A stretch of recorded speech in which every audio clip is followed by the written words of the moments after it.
All right. Well, welcome everybody.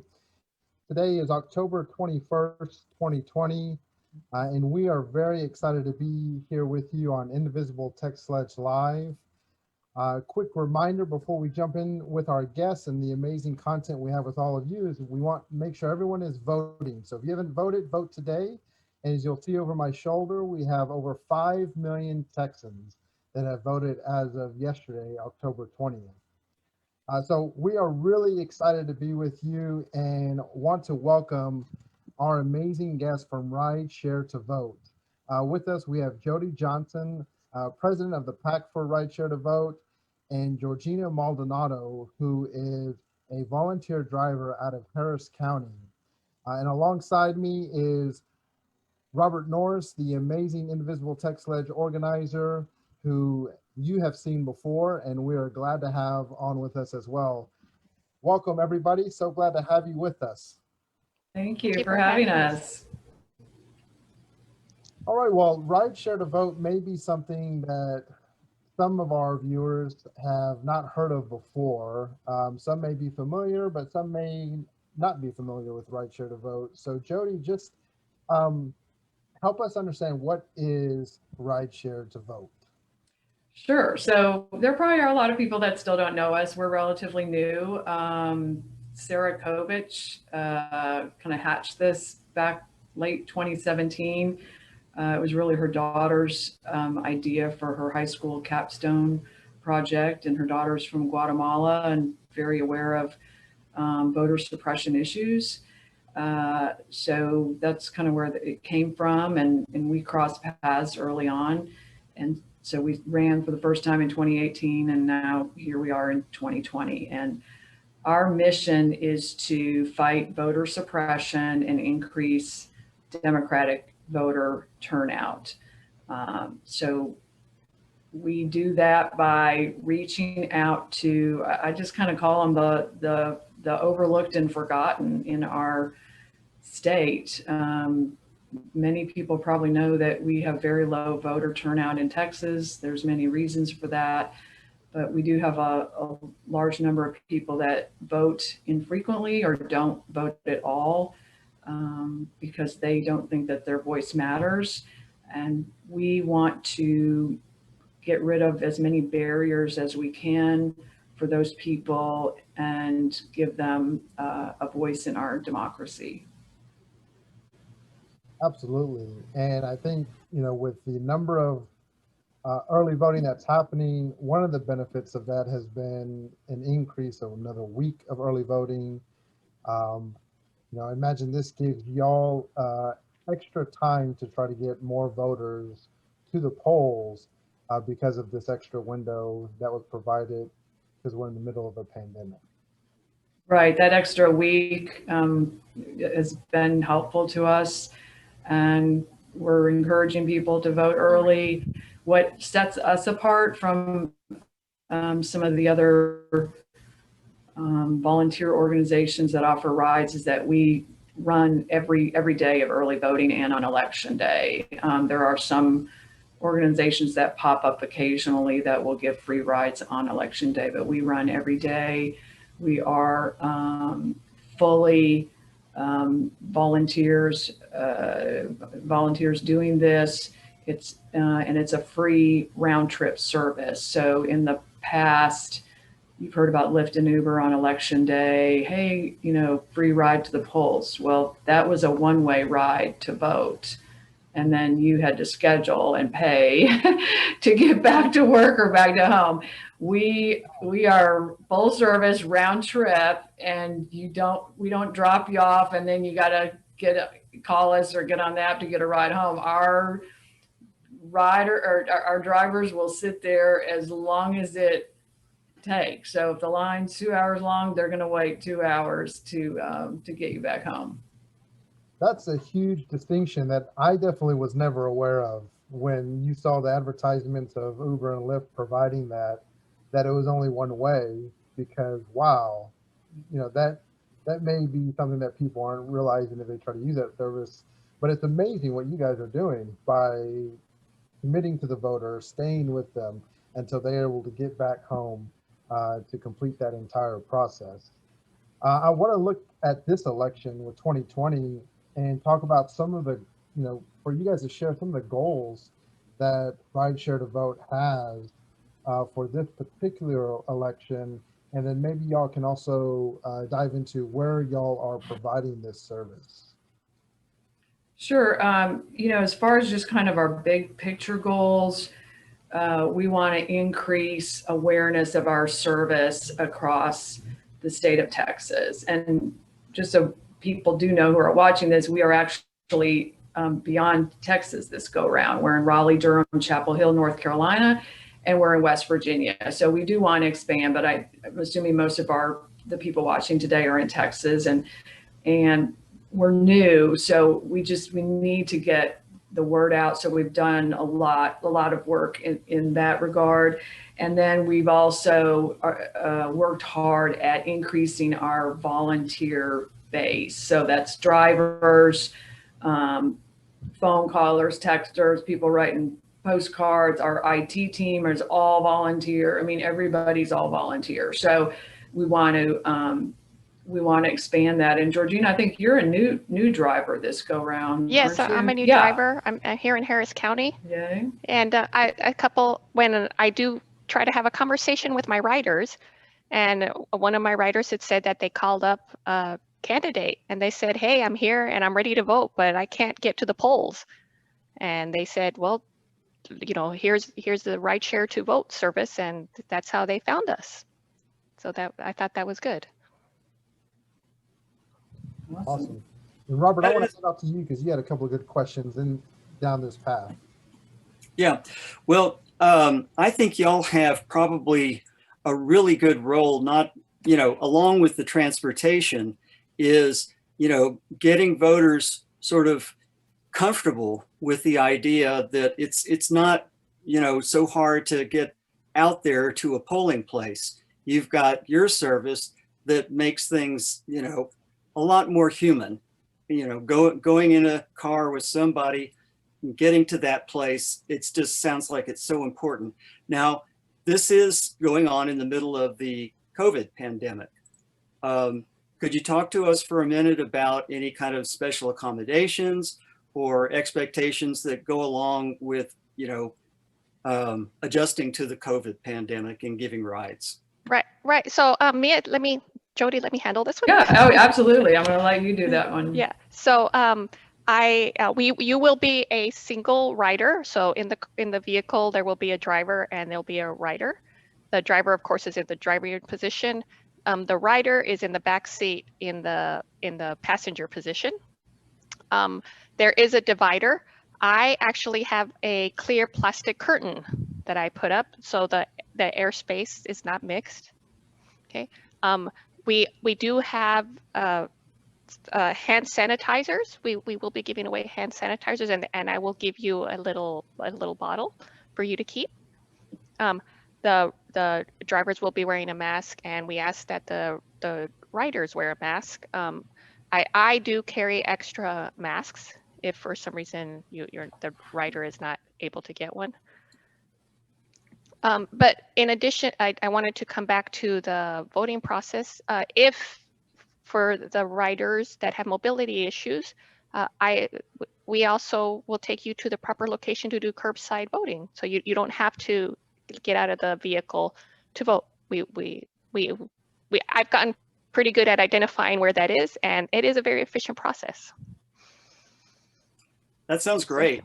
Now I know. I'm just going to add, can I add something too? We, unless it's a driving rainstorm, we're having the drivers have windows down for air circulation. And then if they've got, AC on or heat, that they not have it on recirculate. Right, that's so right. It's not the same air. I forgot to mention. Kind of add that. So I think we're doing, as much as we can under the circumstances to make it a safe process. Right. And in between rides, there is a 15-minute that I air out the car. So Right. So you you're not just doing the hotbed idea that the World War II happened. Got it. You know, we've been talking about how this makes the whole thing easier and better for people. Do you know, can you talk to us for a minute about what impact this might be having on, and want to be having on voter turnout? Turning out and going to the polls, how this, you know, you talked a little bit about that, but maybe more about what this is going to mean to voters in terms of them getting over that reluctance to go vote because, oh, well, you know, my car is up in the shop. I can't do it right now. You know, it gets them over the hump, I think. And also, you know, to the extent that they schedule an appointment, is that correct? Yeah, And yes. schedule a time. Yeah, Georgina can speak to that. Yes, they can schedule a time. And as you said, there's many reasons. I have had several writers that had mobility issues, and that obviously that's the reason that they needed some assistance. But, you know, if you don't want to give up your parking spot at work, then you want to go vote. You know, I am not going to ask you for the reason why you called. I wear my mask, but there's a smile under my mask. I will serve you with the same courteousness as I do the other writers. So yes, we want to increase the voter turnout, and we want to make recurring voters out of Texans.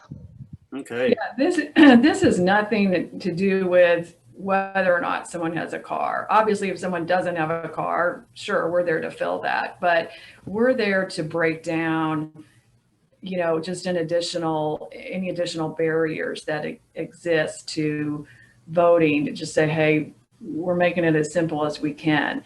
And honestly, you know, one of the bigger barriers over and above transportation is just the people's lack of knowledge about voting, kind of almost like kind of being intimidated by it. You know, I grew up in a family where my parents voted. I was aware of that. I went with them to vote. Okay, well, lots of people did not. Or even if they did, you know, let's say they're a first-time voter, they just got registered for the first time, they're 18, 20 years old. That's intimidating to, you know, I don't know where to go. When is it open? What is, you know, what's the machine like? Am I going to be able to do it right? If I'm a person of color, you know, what if, are they going to look at my paperwork? And what if there's a problem? And now we have talk of, you know, we have a president who's called on people to go, you know, stand guard at the polling locations. I mean, there's people that are worried about that. And so, you know, we take away those concerns because we're like, hey, all you got to do is call us up, go on our website, download our free app, schedule your ride. If you have no clue where to vote, no worries. We will figure it out for you. You're not sure what the voting machine is like? Ask our drivers. I mean, the drivers aren't going to tell you who to vote for. Obviously, that's not appropriate, but they can walk you through that process. They can also, in advance, make sure, hey, do you have your ID? If there's a problem, they know about provisional ballots. They have the voter hotline number. You know, knock on wood, we have not yet had taken a voter to vote who has not been allowed to vote. So to me, it's kind of like having a friend with you, having an ally. So if something seems uncomfortable or goes wonky, you've got someone there with you. And Robert, that number is 888-977-2250. All right. I want everyone to write that down. Are you ready? It's 888 977 977 2250. 2250. All right. And And additionally, again, you can go into the App Store. There's a free Rideshare to Vote rider app, and you can download it. For those of you who are used to using things like Uber and Lyft, it works exactly the same way except for voting. Couldn't be any simpler. Well, we're definitely going to take a ride down y'all's website here in a little bit because you have so much just amazing and great organized content that we want to make sure we're showing everybody. But I wanted to definitely take a moment and reflect on what you were sharing, Jody, around the nervousness that people have when it comes to voting. And especially when it's a part of our younger population. I know when I was, 18 or 20 doing things for the first time, even though I participated in like buying groceries for the first time and being all on your own to do that versus being with mom and dad in that space, or, you know, driving downtown or going to an office building for an interview and never being there before. There's a lot of these firsts that happen for our younger population that voting is definitely in that realm. We know of it, but it's different when you're doing and experiencing it for the first time. So having somebody who is that resource that, like you said, just a friend in the process to be able to walk you through any of the things that you may have questions about and get you to the location to make it happen is a huge way to remove barriers for voters across our communities.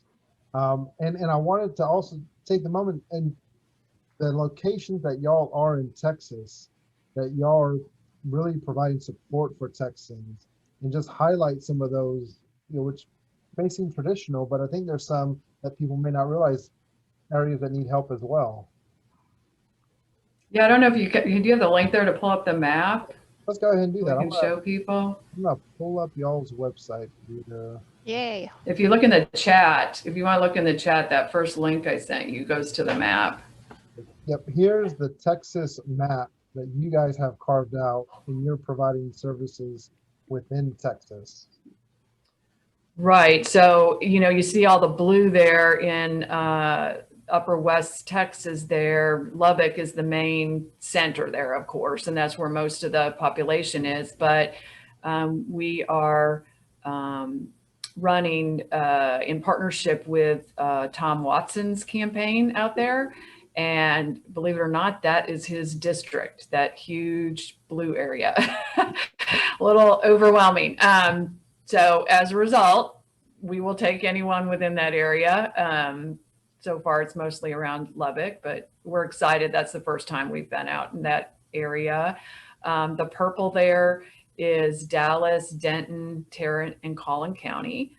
So that's great. And then you get down into the green area, and that, the biggest populated area there is Bexar County.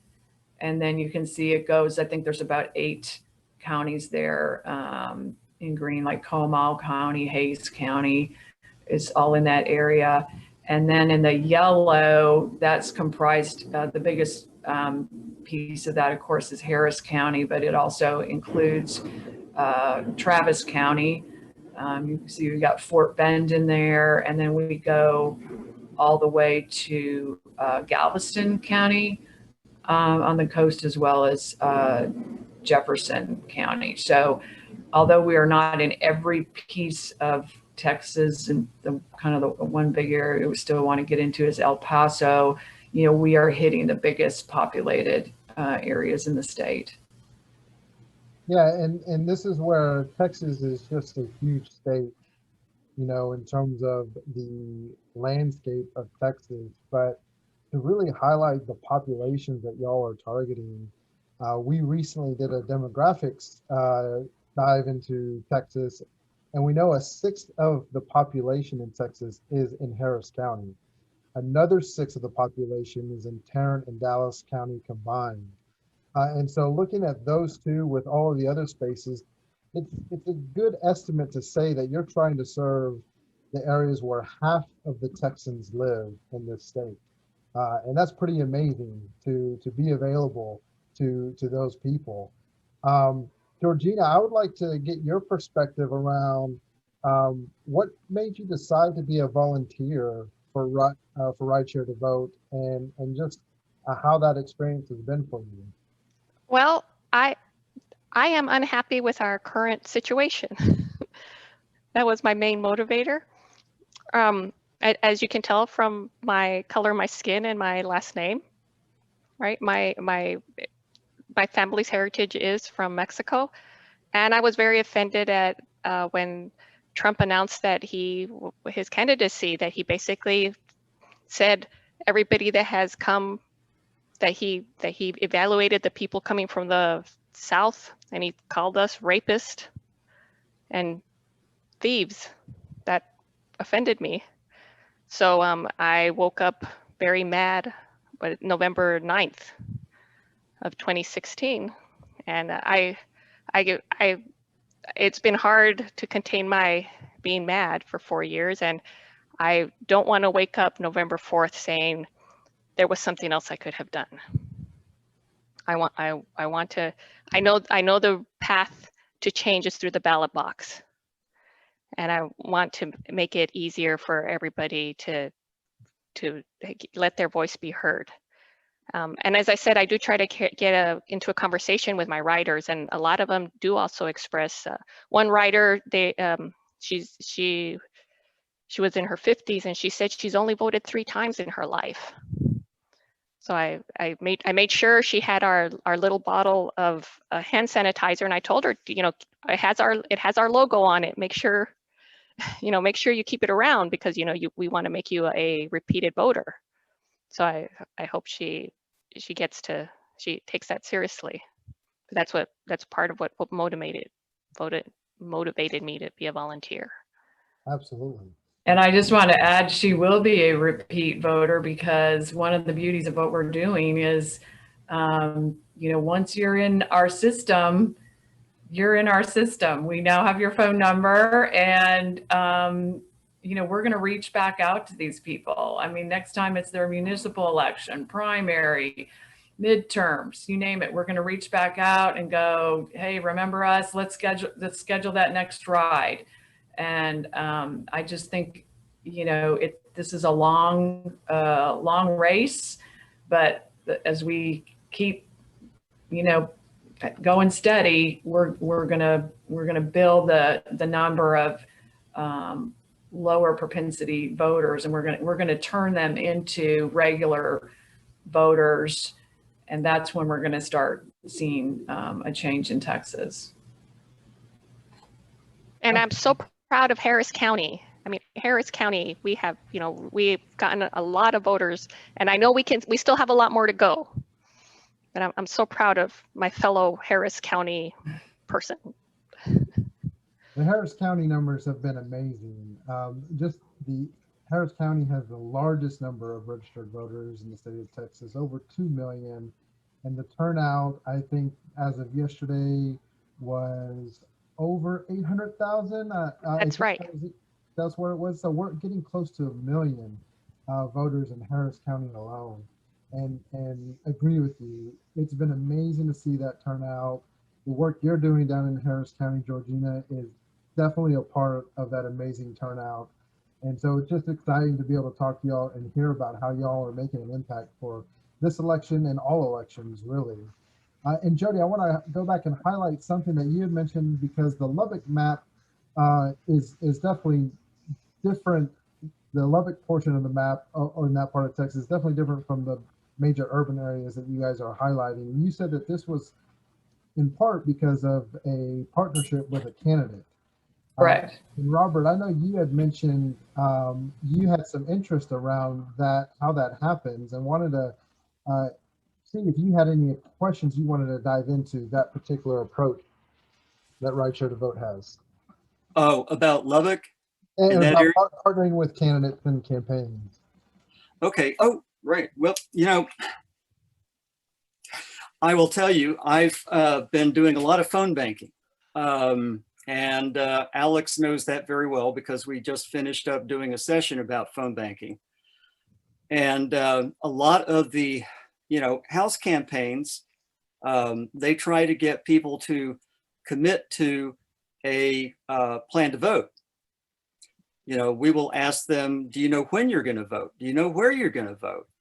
Do you have any questions about where you're going to vote? And we'll walk that through. We don't always, get that far in the conversation, but, to the extent we can, what we're trying to do is craft a plan to vote, because it's been found that a plan to vote is one of the most effective things you can do, or conversations you can have with the voter. Because once they have a clear idea of, okay, this is how I'm going to get there, you know, these are all the elements of my plan that I'm going to follow so that I vote. Now, what's important for Right Share to Vote is y'all take that a step further. And Jody, you were talking about that. I think, before we came on, about all the elements of the plan to vote. Could you go over that, how that's done through Right Share to Vote? Sure. What we're trying to be proactive, not reactive. So the way politics has always worked is that, campaigns and parties kind of wait for someone to call them saying they need a right to vote. And we're trying to get that on the front end and really just kind of build voting accountability. There's all kinds of studies out there by psychologists about, how likely someone is to follow through with something when they make a firm commitment to do that. And I forget the numbers, but it's really, really high. So, it's just like when you tell your friend or make a plan with your friend after January 1, hey, let's meet every other morning and go for a walk at 7 a.m., you're going to show up most of the time because you made that commitment. It's the reason when you go get your teeth cleaned, they don't let you out the office until you've made that 6 months appointment because they know you're likely going to come back. So we are reaching out to people in advance. We're most effective when we're reaching out prior to the election. So, the day before November 3rd is we're not going to move the needle much. Ideally, we want to do it even before early voting on October 13th, start working that, because we're doing a few touches with each voter. And those of you who work in campaigns know touches are everything. And so we're contacting them. Do you think you might be interested? Well, yeah, I might. Okay. That might be 2 months ago.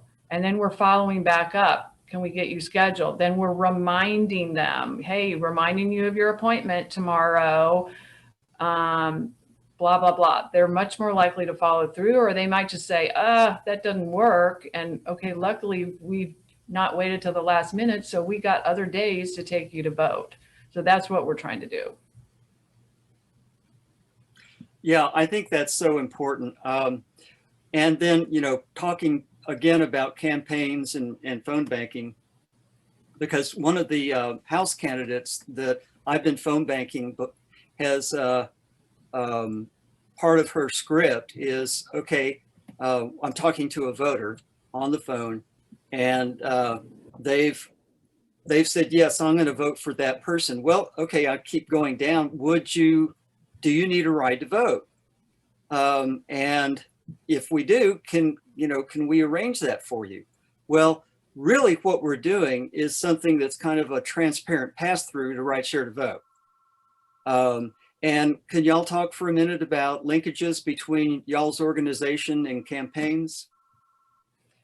Yeah, so if you go on our website, there's actually a link to the campaign. So you'll see the specific campaigns that we're working with this particular, you're on the Aware website, go back to the .com.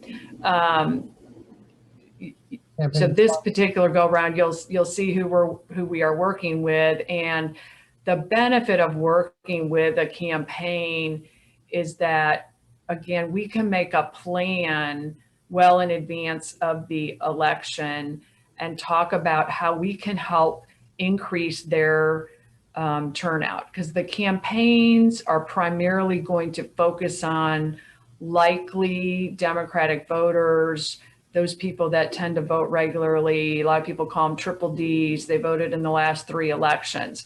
We actually don't go after those voters. I mean, they're covered. Everyone's going after that same piece of pie, trying to get those people to vote, and most of them are going to vote. We are trying to flip it here in Texas. So we're going after the voters that vote irregularly or not at all. So for instance, we're contacting lots of voters who have not voted since the 2008 presidential election. And we can get with the campaign, strategize, pull those lists. The campaign doesn't have to worry about it. We can do our outreach through phone, postcards, whatever. I mean, I don't have no idea how many people we have all over the country that have written thousands of postcards to people in Texas who do not have phone numbers, where we can't reach them. And we're doing, tons of outreach to those people. And just an example of how we can impact someone, or how we think we can impact a campaign, would be Lorenzo Sanchez. He is the Democratic candidate in HD 67 in Collin County. He went to a runoff back last spring. He and one other Democrat were in a runoff. His opponent was very well funded. Lorenzo Sanchez is not. He was pretty well known. I mean, even among Democrats, everybody thought Lorenzo was going to lose. He partnered with us, and obviously there's a lot of things that go into, why someone wins. But we made, I think, close to 5,000 actual calls where we reached people on his behalf, to voters that the campaign would not normally reach out to. And I can't believe I don't have that number. He won, but it was close. I mean, really, really a handful of votes. And I just don't think it would have happened if we hadn't done that. I mean, we've got to start reaching out to these other people. Last go round in the midterms, those of us who spend way too much on politics know how many House district races in Texas were barely lost. I mean, some by less than 300 votes. And so we're trying to say, hey, what's the difference maker? What more can we do? And so we're excited at the candidates that have worked with us, and it increased from the last time, and I think we're going to just see that continue to grow. That is an awesome story, and definitely agree with you. The success there, y'all played a huge role in that being able to happen. Y'all had mentioned an app, so I want to go to this part of your website where people can download the app. It's available in Google Play or in the Apple Store, App Store. And so if this is something that somebody's going to need service for, encourage them to download it, because they can use this app to get connected to your service. The other thing we want to highlight is there is still early voting going on. All of the great numbers we've seen are very encouraging, but we know that election day is November 3rd, and it's up until that day that we will then find out what the results of all this work are. So that means we still have a lot of work happening every day to try to help get people to the polls. And y'all have a volunteer opportunity for people to be able to engage. And I believe it's part of this is around making those calls that you just mentioned, Jody, to try to get connected with people. Talk to us a little bit about the volunteer opportunities that are available for people. Correct. Now, Georgina, are you strictly doing the driving? I'm strictly doing the driving. Okay. Well, I just wanted to make sure. And so just to know that the cutoff now to sign up to drive is past us. So, and luckily we've got hundreds of volunteer drivers, but we cut it off because we have to train these people and verify valid driver's license, insurance, vehicle registration, all that kind of thing. So we're still getting calls, but we had to tell people, hey, come back for us next time. But we do have other opportunities. And when you go on the website, there's a form to fill out and there's different boxes to check. And one of the things that we are still needing people for is to make phone calls. It's kind of the postcard writing is done. I'll give you 1 second. And then the phone calls we have, again, we have, through the VAN database, which is for the Democratic Party, we have, you can pull voter data based on any kind of demographic. So we've pulled that, and we've got lots of phone calls to make. We're still doing, it's kind of a new thing, doing lit drops. We were able to kind of get enough funding to help with that. So we've got if you're in Dallas, we've got a lit drop in South Dallas this Saturday. There are lit drops going on in Lubbock, Austin, Bear, and Harris County. So, I mean, we've got all of those going on. And just so you know, it's contactless. So we're not knocking doors and talking to people. But we've got flyers and great door hangers that we're leaving. And I know someone just told me that yesterday a rider scheduled a ride and specifically mentioned the door hanger that somebody left on his place. So obviously we want to get a ton of calls like that, but this is one vote at a time. That's how you get it done. So if anybody is interested in getting some fresh air and exercise, they can also do that. Again, just sign up on the website and someone will reach out. I also wanted to mention we do have some translations available. Háblenos si quiere ir a la casilla para votar. Aquí estamos para su servicio. That is awesome. And this is just a huge opportunity. And I think all the information that has been shared has just been a great opportunity to highlight the work that y'all are doing. And Robert, in his experience, being able to see how that handoff is happening and all the campaigns y'all are working with, it's in the areas you guys are working with. So I'm really, really excited that we've been able to have this conversation with you and really dive a little deeper into how Ride Share to Vote works, why it exists, and what we are hoping that it can help accomplish by getting the voters who may not always be contacted the most, may not always be the most engaged, but helping eliminate those barriers so that they can be more engaged. And once they're a part of y'all's pool of voters that y'all been able to drive, you'll keep that engagement going for them so that they can know that there's other voting opportunities happening throughout the year that we would love for them to be a part of. So Jody, Georgina, we can't thank you enough for the amazing time you've given us today. Before we sign off, is there any final notes that y'all want to share or comments? We also have Vietnamese. I can't say anything in Vietnamese. But we have people volunteering. Fantastic. Yeah, anybody who speaks another language, reach out to us, because sometimes people pick someone up and they're like, oh, I don't speak the language, and we can patch them in on the phone and go ahead and do that. I want to thank you guys for having us and just make clear that the issues that are so pressing in our state and country right now, issues such as racial issues, income equality, food insecurity, housing insecurity, these directly tie to the voters that we're going after. The voters that we are trying to do outreach to are people who are impacted most by those issues. And we're trying to give them a voice. The mainstream in this country does not listen to them because they don't hold the power. They don't have money. They can't do anything for anybody, but they have the same vote that all of us have. And we want to help get them there.